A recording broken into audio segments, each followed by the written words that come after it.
Bonjour et bienvenue sur Morocars pour un nouvel épisode. Aujourd'hui, on vous parle de la Varadero XLV 1000.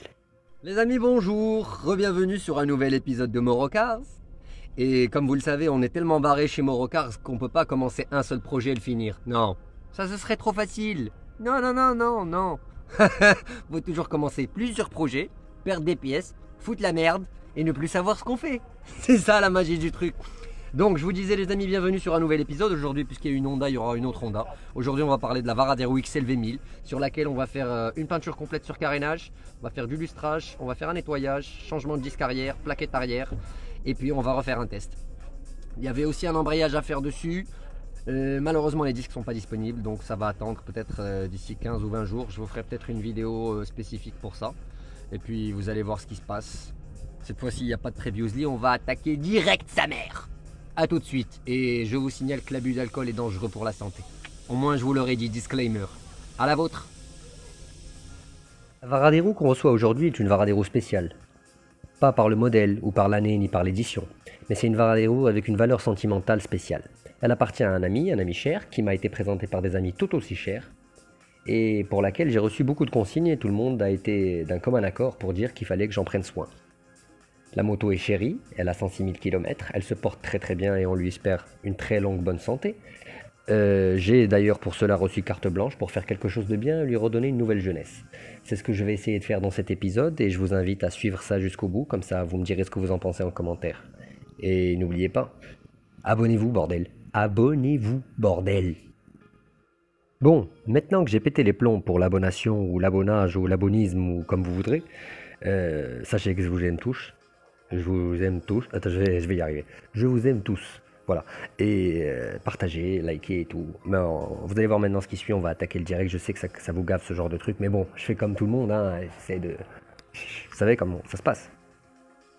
Mesdemoiselles, messieurs, je vous reprends donc au vol pour vous expliquer qu'on a déjà commencé le démontage. Donc comme vous allez vous en douter, vous allez voir dans les images qui vont suivre, on a démonté les crash bars, on a démonté les porte-bagages à l'arrière, on a démonté la box à l'arrière qui m'a posé un gros problème avant que je me rende compte. C'était vraiment très simple parce que j'y connais absolument rien en box, je les aime pas. Mais bon, passons. On en est arrivé à démonter les demi-carénages, les carénages latéraux, les optiques, on a démonté l'optique avant, on a démonté les bas de carénage qui sont juste derrière les mollets, je trouverai leur nom et je vous dirai comment ça s'appelle, mais là à la volée j'y arrive plus. On a démonté la coque arrière aussi qui bien sûr était nécessairement réparable sur les côtés. On a démonté, quoi d'autre, je me rappelle plus. Si, on a démonté le support avant porte-bagages. Je sais pas comment ça, c'est une sorte de queue qui elle aussi nécessitait un bon ponçage, puis elle passera à la peinture également. Vous allez voir dans le panorama qui va suivre les 27 ou trentaine de pièces qui sont posées au sol et vous allez voir un nouveau contrôleur qualité. Celui-là, je ne l'ai pas encore trouvé de nom, mais n'hésitez pas à me donner des noms en commentaire pour le petit Milou. Et c'est notre nouveau contrôleur qualité, il fait partie de l'équipe.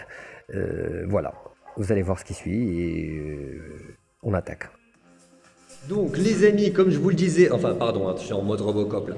Comme je vous le disais tout à l'heure, je suis en train de rouler sur le squelette. Elle est mignonne, regardez. Elle est mignonne son carénage. Et en plus elle marche. Ça a l'avantage d'être une moto beaucoup plus légère.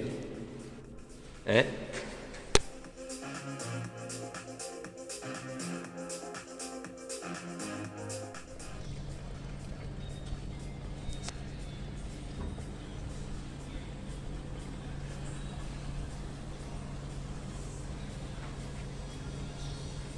Bien évidemment, avant de démonter le réservoir, il faut bien sûr le vider. Au risque d'avoir une bombe entre les mains. On est d'accord.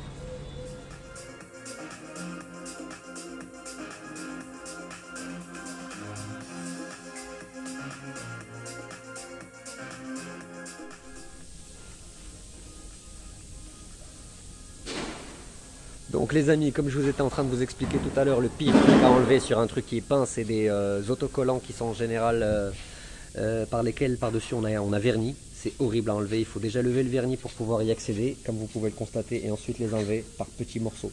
C'est super compliqué, c'est chiant à faire, ça prend du temps, mais il faut être patient.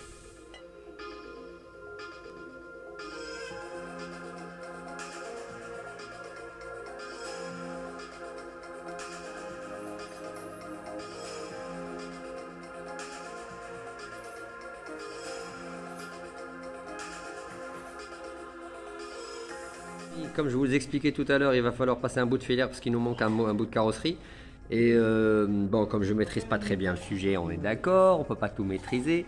Le filaire, c'est quoi? Je vais vous expliquer c'est quoi au juste. C'est une sorte de matière qui nous sert, c'est ça en fait, qui nous sert à remplir les interstices. Et on utilise un hardener comme celui-là.